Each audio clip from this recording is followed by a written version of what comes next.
ગુજરાતમાં બ્રિજ ધરાશાયી થાય તે હવે કોઈ મોટી વાત નથી, કારણ કે નિષ્ફળ તંત્રની ઢીલી કામગીરી અને આળસના કારણે વારંવાર આવી દુર્ઘટનાઓ બને છે।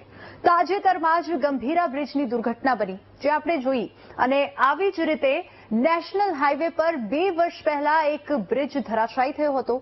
ત્યાર પછી બ્રિજ તો ફરી ન બન્યો અને ક્યારે બનશે તે કોઈ જાણતું પણ નથી, પરંતુ 2 વખત 6 કરોડના ખર્ચે જે ઓલ સીઝન ડાયવર્ઝન બનાવાયું હતું તે પણ પૂરમાં વહી ગયું। હાઈવે ઓથોરિટી કોઈ ધ્યાન આપતી નથી અને વાહન ચાલકો પરેશાન થઈ ગયા છે।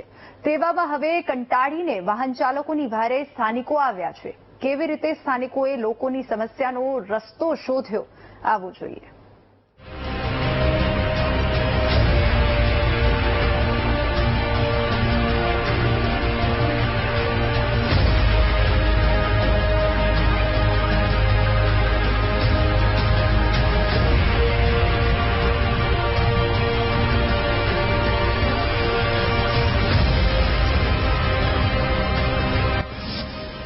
બે વર્ષ પહેલા નેશનલ હાઈવે 56 પર તૂટ્યો બ્રિજ।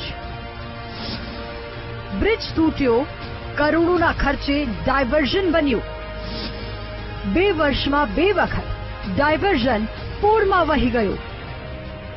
આ બંને દ્રશ્યો તંત્રની નિષ્ફળતાનો પુરાવો છે।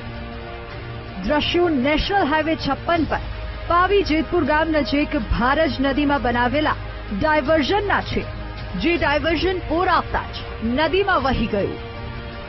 આ સાથે જ કરોડો રૂપિયા પણ વહી ગયા અને લોકો હવે જોખમ ખેડીને નદી પાર કરવા માટે મજબૂર બન્યા છે। વાત એમ છે કે ભારજ નદી પર આવેલો બ્રિજ 2 વર્ષ પહેલા તૂટી ગયો હતો, જેથી નેશનલ હાઈવે 56 કે જે બોડેલીથી મધ્યપ્રદેશ અને છોટાઉદેપુરને જોડે છે તેના પર વાહન વ્યવહાર ખોરવાયો હતો। તાત્કાલિક વાહન વ્યવહાર શરૂ કરવા માટે NHAIએ ડાયવર્ઝન બનાવ્યું, પરંતુ તે ડાયવર્ઝન પૂર આવતા જ ભારજ નદીમાં વહી ગયું। 2 વર્ષમાં 2 વખત બન્યું ડાયવર્ઝન। ડાયવર્ઝન પાછળ 6 કરોડનો કરાયો ખર્ચ। કરોડોમાં બનેલું ડાયવર્ઝન પાણીમાં વહી ગયું। દ્રશ્યો જોતા જ ડાયવર્ઝન કેવી રીતે તૂટ્યું અને કેવી રીતે વહી ગયું તેનો અંદાજ લગાવી શકાય છે। નદી પર કદાચ કોઝવે સારો બનાવ્યો હોત તો તે પણ ટકી શક્યો હોત, પરંતુ કરોડો રૂપિયા નાખવા છતાં ડાયવર્ઝન ટકી ન શક્યું। ડાયવર્ઝન તૂટતા લોકોને કેવી મુશ્કેલીઓ પડે છે, તમે ખુદ સાંભળો।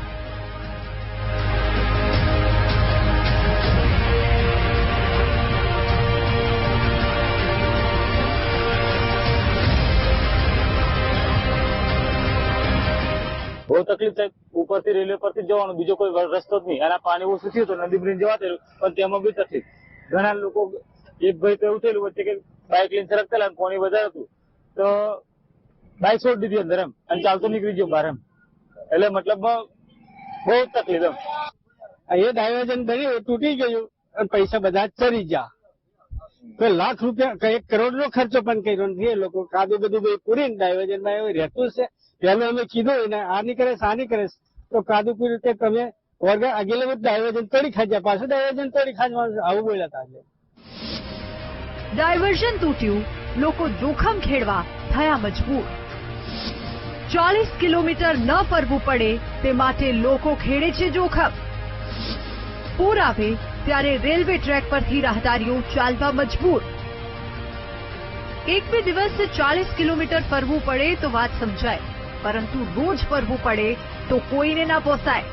લોકોની પરેશાનીઓને જોવા છતાં NHAI અનદેખી કરી રહ્યું છે, પરંતુ વાહન ચાલકો અને રાહદારીઓ માટે આસપાસના ગામના લોકો મેદાને આવ્યા અને ગામ લોકોએ સ્વખર્ચે નદીમાં ડાયવર્ઝન બનાવ્યું, જેથી લોકોને થોડી રાહત મળી છે।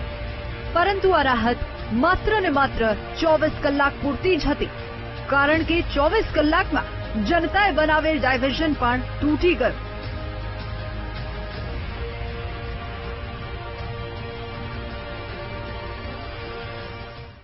છેલ્લા 3-4 મહિનાથી આ જે ડાયવર્ઝન બનાવવામાં આવ્યા હતા એ ધોવાઈ ગયા છે।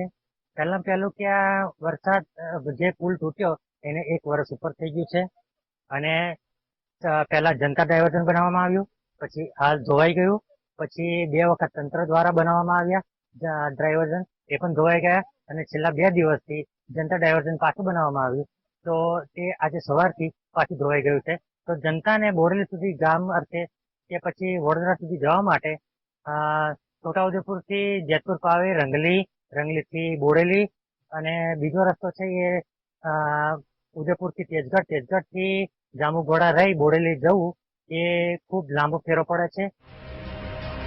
સ્થાનિક લોકોએ 35,000ના ખર્ચે માટીનું ડાયવર્ઝન બનાવ્યું, પરંતુ નદીમાં પાણીનો પ્રવાહ એટલો વધુ છે કે તેની સામે માટીથી બનાવેલું ડાયવર્ઝન ટકી ન શક્યું અને તે ધોવાઈ જતા ફરી એકવાર વાહન વ્યવહાર બંધ થઈ ગયો છે.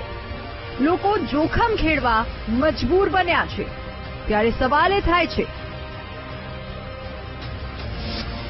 કે કેમ NHAIને વાહન ચાલકોને પડતી આ મુશ્કેલીઓ નથી દેખાતી? કરોડોના ખર્ચે બનેલો ડાયવર્ઝન 2 માસમાં કેવી રીતે વહી ગયો?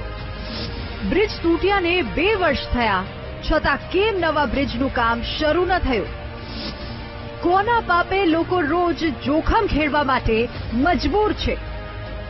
ટોલટેક્સ ઉઘરાવવો હોય ત્યારે તો એમાં કોઈ બાંધછોડ નથી કરતા અને લુખ્ખાગીરી પર ટોલકર્મીઓ ઉતરી આવે છે. તો પછી આ તૂટી ગયેલો બ્રિજ અને લોકોને પડતી મુશ્કેલીઓ કેમ NHAIને નથી દેખાતી? Rajesh Rathwa, VTV news, Chhota Udepur.